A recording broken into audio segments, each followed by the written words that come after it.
Hello again. Our next topic is big picture questions from the reading passages of the SAT. As the name big picture implies, these questions are about the passage as a whole and generally do not contain specific line number references. The first thing you should do with big picture questions is skip them. As we've talked about before, do all of the questions with specific line number references first and save the general questions without line number references for the end.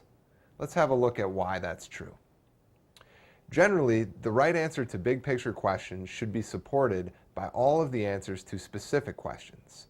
So part of the reason we want to save these questions for the end is because we can use what we've learned from the specific questions to help us on big picture questions.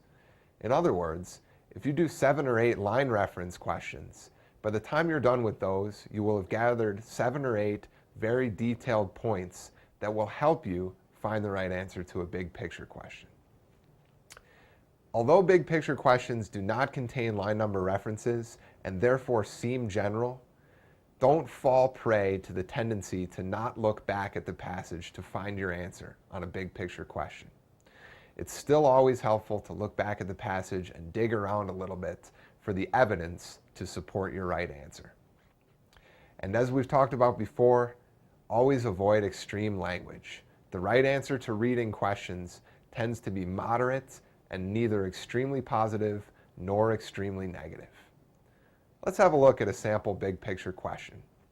Go ahead and flip your official study guide for the SAT open to page 524, and let's have a look at question number 24.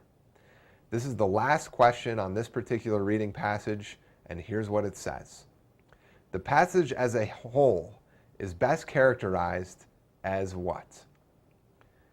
This is a very common type of big picture question, which is just asking us the meaning or overall tone of the entire passage. Let's have a look. As we like to do on reading passage questions, make up your own answer for the best way to characterize the passage. Basically, this passage is a discussion of the significance of yawning and also a discussion of the relationship between yawning and sleepiness. Now that we've got a solid concept in our own heads, let's look at the answers and eliminate the 3 weakest choices. In my mind, the 3 answers we should eliminate are B, confessional, D, humorous, and E, argumentative.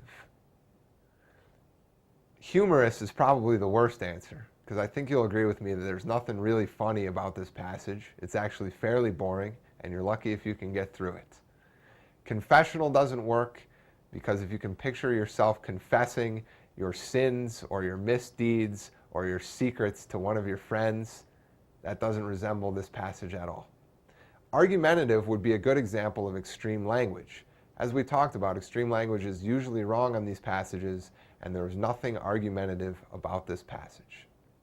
So, we're left with A, informative, and C, philosophical.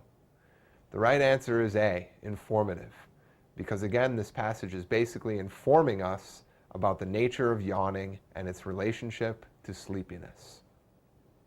So, that's a sample big picture question. Thanks for listening. Talk to you soon.